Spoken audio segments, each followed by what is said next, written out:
Bonsoir à tous, je suis ravi d'être parmi vous ce soir. Et ce soir, je voudrais vous parler de méditation, vous proposer une méditation sur le salut par la foi dans le contexte de la crise écologique. Je voudrais commencer par lire un verset que j'aime beaucoup, tiré de Romains 10, 13, qui dit ceci.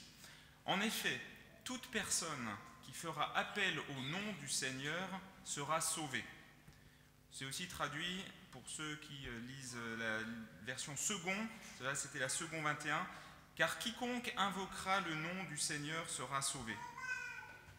À partir de ce verset, je voudrais dans un premier temps évoquer les enjeux de la crise écologique, avant de chercher avec vous les solutions pour nous sortir du pétrin dans lequel nous nous sommes fourrés, et pour réfléchir et prier à l'origine de notre salut. D'où viendra notre salut? Je voudrais d'abord, avant de commencer, prier le Seigneur. Seigneur, que ton Saint-Esprit nous parle ce soir et vienne nous montrer d'où viendra ton salut. Aujourd'hui, la crise écologique est partout dans les médias et même dans les thèmes synodaux de l'EPUDF. C'est difficile d'y échapper. La télévision, la radio, les journaux, Internet nous bombardent en permanence d'informations anxiogènes sur la crise de la planète. Les enjeux sont bien connus, changement climatique, biodiversité, épuisement des ressources, pollution. Les problèmes et les solutions théoriques pour les résoudre sont bien connus et assez simples en apparence. Il suffit en effet, entre guillemets, de réduire les émissions de gaz à effet de serre, réduire la production et la consommation de plastique, de déchets, de produits nocifs, etc. Pourtant, depuis au moins 40 ans, les scientifiques nous alertent sur ce sujet, mais la crise ne fait qu'empirer, au point que de plus en plus de personnes deviennent désespérées. Voir le mouvement Extinction Rebellion, la prolifération des experts en collapsologie, les cas de plus en plus fréquents de décrochage professionnel ou de dépression liés à l'angoisse pour la planète. À titre personnel, j'ai un ami dont le frère s'est suicidé il n'y a pas longtemps en invoquant la raison du changement climatique comme la raison de son suicide. Les scientifiques ont conscience que les enjeux les dépassent. Ainsi, Gus Speth, un ancien conseiller du président Barack Obama, écrivait il y a quelques années, je cite, « J'ai longtemps pensé que les principaux problèmes environnementaux étaient la raréfaction de la biodiversité, l'effondrement des écosystèmes et le changement climatique. Je pensais que 30 ans d'avancées scientifiques pouvaient résoudre ces problèmes. Je me suis trompé. Les principaux problèmes environnementaux sont l'égoïsme, l'avidité et l'apathie, et pour faire face à ceux-ci, nous avons besoin d'une transformation culturelle et spirituelle. Et nous, les scientifiques, ne savons pas comment faire. » En fait, il n'y a pas que les scientifiques qui ne savent pas comment faire, les politiciens non plus. Il faut dire que le challenge est considérable, beaucoup plus difficile qu'on veut bien habituellement l'admettre.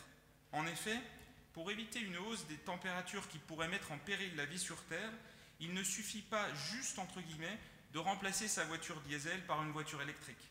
Il ne suffit pas juste, entre guillemets, de manger bio. Il ne suffit pas juste de manger moins de viande et d'acheter local.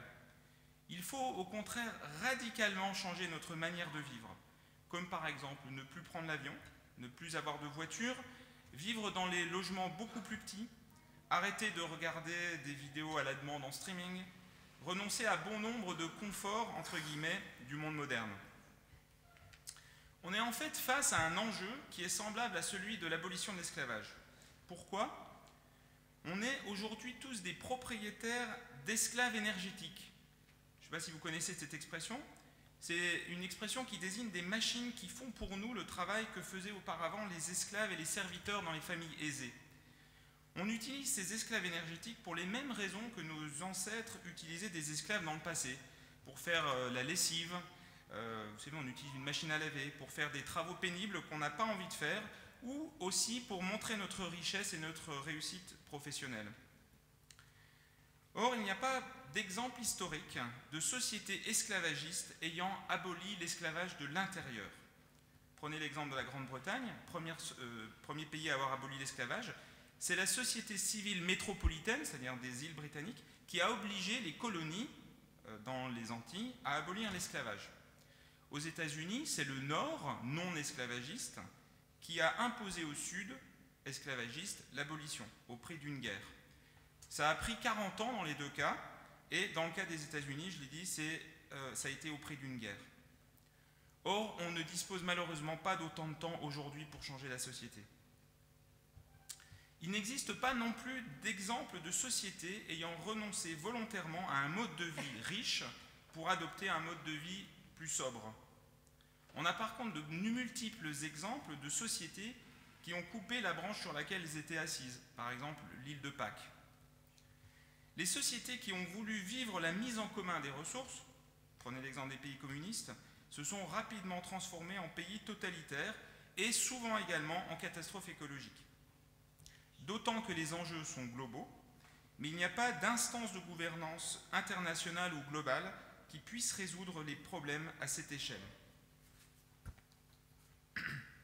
En fait, le problème n'est pas seulement scientifique, économique ou sociétal, il est bien plus profondément enraciné. Le problème, c'est le cœur de l'homme. Ce n'est pas, encore une fois, juste la faute du président ou du gouvernement, ce n'est pas juste la faute des Américains, des Chinois ou des multinationales. Il nous faut, au niveau spirituel, renoncer à l'idolâtrie du monde contemporain, celle du matérialisme et de la consommation, qui est devenue une véritable religion laïque. Nos temples ne sont plus les églises, mais des grands magasins, des véritables temples de la consommation. Les gens ne vont plus à l'église, ils vont au centre commercial. Nos ancêtres construisaient des cathédrales, nous construisons des gratte-ciels. On a même remplacé Jésus-Christ par le Père Noël le 25 décembre. Cette religion de la consommation n'est pas arrivée par hasard. Elle a été au contraire savamment préparée et voulue par des lobbies et certains économistes qui disaient très ouvertement leurs intentions après la Deuxième Guerre mondiale. Ainsi, par exemple, l'économiste Victor Leboff, un Américain, écrivait en 1955, je cite, « Notre économie extrêmement productive exige que nous fassions de la consommation notre mode de vie, que nous convertissions en rituel l'achat et l'usage de produits, que nous puissions combler notre vie spirituelle et notre ego par la consommation. Il faut que les choses soient consommées, usées, remplacées et jetées toujours plus rapidement. »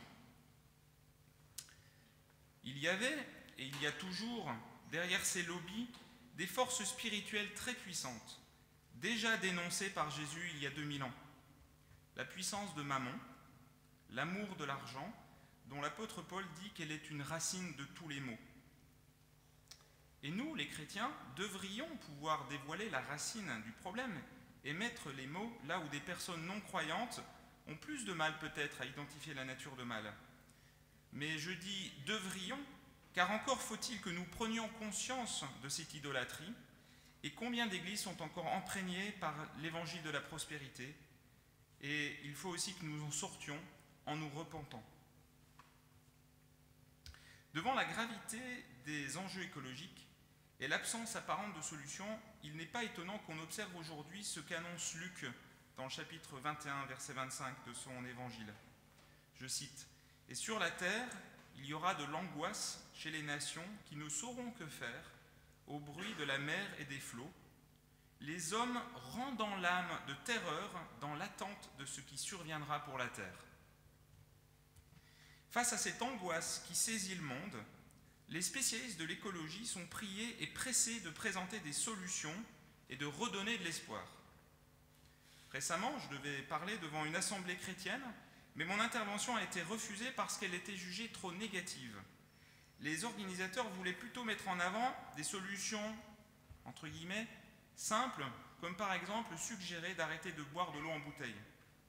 C'est compréhensible et louable, mais soit les organisateurs ne mesuraient pas la gravité des enjeux, soit ils considéraient qu'il vaut mieux adoucir la vérité pour ne pas décourager les gens.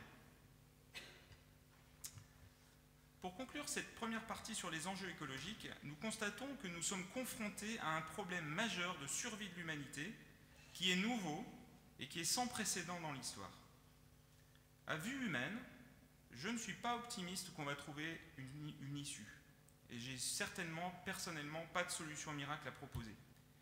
Ça me paraît même impossible de nous en sortir tout seul, tout en me rappelant quand même que ce qui est impossible aux hommes est possible à Dieu.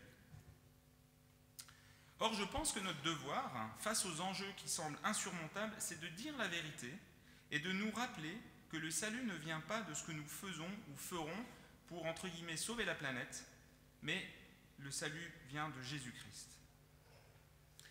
Le constat fait précédemment peut être très décourageant, et on pourrait se dire, comme certains, si les morts ne ressuscitent pas, mangeons et buvons, car demain nous mourrons. Mais ce ne serait certainement pas une attitude chrétienne comme nous allons le voir. Face à la situation désespérée devant laquelle nous nous trouvons, comment donc nous sortir du pétrin et d'où nous viendra le salut?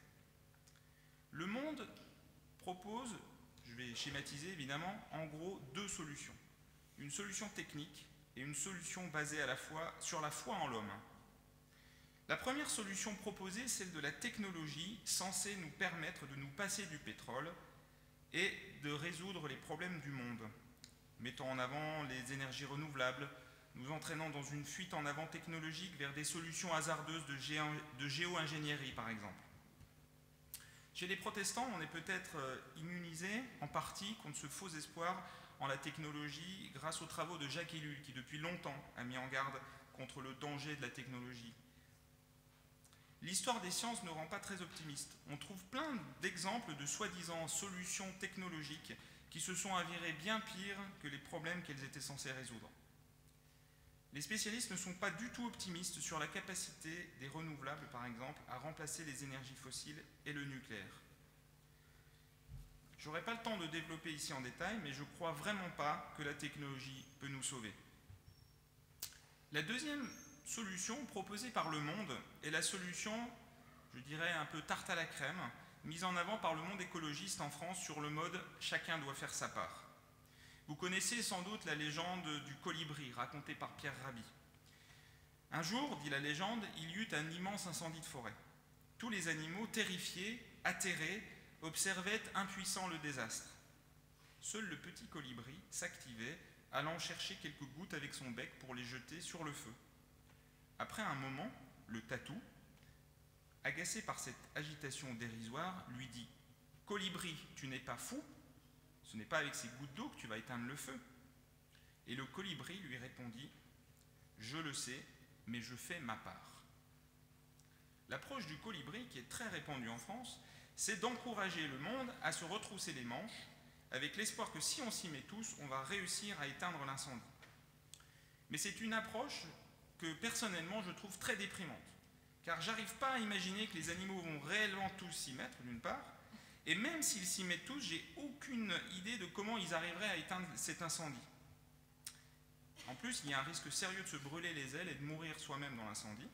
C'est d'ailleurs ce qui arrive dans l'histoire originale amérindienne, dont Pierre Rabhi ne raconte jamais la fin, mais c'est comme ça qu'elle se termine. Et pour que cette histoire du colibri reflète la réalité, il faudrait prendre conscience qu'en même temps que le colibri jette une goutte d'eau sur le feu, le colibri jette aussi en même temps 2 gouttes d'huile, car personne en Occident, même les plus écolos d'entre nous, ne vit assez vertueusement pour ne pas avoir un impact négatif global sur la planète. On vit tous 2 ou 3 fois au-dessus de nos moyens. L'idéologie sous-jacente derrière cette légende du colibri, c'est celle de la bonté naturelle et contagieuse de l'homme, et l'espoir que l'homme va avoir un esprit de sacrifice pour le bien commun.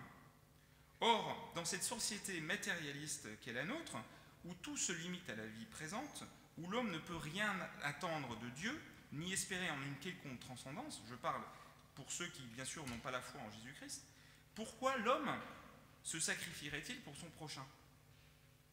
Or, le problème de cette histoire et de l'idéologie qu'elle colporte, c'est qu'elle ignore la nature pécheresse de l'homme, décrite dans la Bible, et qu'elle ignore qu'elle peut nous entraîner cette histoire peut aussi nous entraîner dans l'activisme et dans la fausse espérance qu'on peut arriver à nous sauver par nos actions. Ça vous rappelle rien ? Le salut par les œuvres, peut-être. Le problème avec les 2 solutions proposées par le monde, c'est qu'elles nous évitent de nous rendre compte que nous sommes au pied du mur, que nous ne pouvons pas sauver la planète par nos propres moyens. Elles pourraient nous amener à croire dans le salut par l'homme et que nous n'avons pas besoin de Jésus-Christ. L'histoire du colibri nous conduit quant à elle naturellement à l'activisme, à l'auto-justification, à la condamnation des autres, parce que nous sommes aveugles sur certains péchés qu'on ne veut pas voir, alors qu'on est très conscient du manque de cohérence chez les autres. L'espoir en l'homme, l'humanisme sans Dieu, ne peut donc que nous conduire sur des fausses pistes et des frustrations et des violences. Les chrétiens peuvent répondre à la crise écologique d'une manière bien différente, inspirée du psaume 121. Je lève les yeux vers les montagnes, d'où me viendra le secours? Le secours me vient de l'Éternel qui a fait les cieux et la terre. Une première conviction s'impose. Plutôt que d'aller chercher à éteindre l'incendie avec nos petits ailes, nos petits bras musclés, on ferait mieux d'appeler au secours le Canadair, qui est le seul moyen d'éteindre l'incendie. Le Canadair, bien sûr, pour moi, c'est Jésus-Christ, car seul Dieu peut sauver la planète. Il ne faudrait pas déduire de ce qui précède que je préconise de ne rien faire, de simplement prier et attendre que le Seigneur nous sauve. Surtout pas. L'apôtre Paul a fait face à des objections similaires quand il expliquait le salut par la foi, et il y a répondu, je vous renvoie à ses épîtres. Il est évident que la prise de conscience de l'état de la planète et la volonté d'obéir au commandement de Dieu doivent nous conduire naturellement à une conversion écologique, pour reprendre le thème du synode, qui doit nous ramener à penser profondément nos modes de vie, qui doit nous amener à repenser profondément nos modes de vie pour les rendre plus écologiques. Nous devons agir, prendre soin localement de notre environnement, écrire à nos gouvernants pour les encourager et les inciter à agir. Nous devons nous engager dans des mouvements comme Église verte, voire dans des mouvements comme Extinction Rebellion, pourquoi pas, et pourquoi pas, bien sûr, au sein d'Arocha. Après tout, comme le rappelle Romains 8 qu'on a relu tout à l'heure, la création attend avec un ardent désir la révélation des fils de Dieu. Nous avons donc un rôle important, même crucial, à jouer en tant que chrétiens. Mais notre attitude dans l'action doit être celle d'humbles disciples, conscients de l'inadéquation des solutions, entre guillemets, que nous proposons face aux enjeux et à l'impossibilité de sauver la planète. Bien sûr, nous sommes appelés à être les mains, les pieds du Christ sur la terre, mais seule l'action du Saint-Esprit, qui transforme nos actions, peut répondre à l'enjeu du problème. Et à la légende du colibri, je préfère infiniment le récit de la multiplication des pains, qui met en avant l'inadéquation de notre réponse avec les besoins réels, mais la grâce de Dieu est le miracle. Il faut donc que nous apportions, en matière d'écologie, nos 5 pains et nos 2 poissons, en espérant que Dieu aura grâce de nous. Notre action et nos œuvres doivent donc découler de la foi, elles doivent être dirigées par le Saint-Esprit. Une deuxième conviction qui émerge, c'est l'espoir qu'en nous repentant, Dieu peut et veut nous sauver. Outre Romains 10, 13, que j'ai lu en début, en effet, toute personne qui fera appel au nom du Seigneur sera sauvée, nous avons aussi évoqué plus haut Romains 8. Or, nous savons que jusqu'à ce jour, la création tout entière soupire et souffre les douleurs de l'enfantement. Nous attendons en espérant, dans la douleur, l'enfant, la nouvelle création ou la recréation du monde, qui nous fera oublier toutes ces douleurs que nous traversons, les douleurs de l'enfantement. Surtout, j'aime citer et m'encourager à partir de ces versets de 2 Chroniques 7, 14. Si mon peuple, sur qui est invoqué mon nom, s'humilie, prie et cherche ma face, et s'il se détourne de ses mauvaises voies, je l'exaucerai des cieux, je lui pardonnerai son péché et je guérirai son pays. Les chrétiens ont une espérance que nul ne peut nous ravir, espérance qui fait cruellement défaut aux athées ou aux agnostiques, l'espérance de la vie éternelle, l'espérance d'une nouvelle création, l'espérance d'un Dieu qui nous aime, qui répond aux prières, l'espérance d'un Dieu à qui rien n'est impossible. Concrètement alors, que faire ? Nous pouvons d'abord demander au Saint-Esprit de nous guider dans le type d'action que nous voulons engager et y aller. Vous avez aussi la possibilité de vous inscrire pour recevoir une prière quotidienne pour la création, faite par Arocha France, qui pourra vous donner des pistes de prière chaque jour et vous inciter à des actions.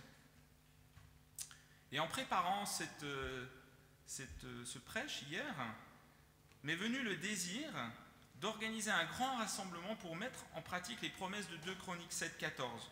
Grand rassemblement pour demander pardon, prier et intercéder pour la planète, et pour que Dieu nous guide et qu'il nous dise ce qu'il faut qu'on fasse, car personnellement, je n'ai pas la réponse. Mais j'ai l'assurance qu'en invoquant le nom du Seigneur, si on lui demande de venir à notre secours, avec la ferme assurance que quiconque qui invoquera le nom du Seigneur sera sauvé, je pense qu'on peut faire des sacrés progrès. Est-ce que vous voulez vous joindre à moi?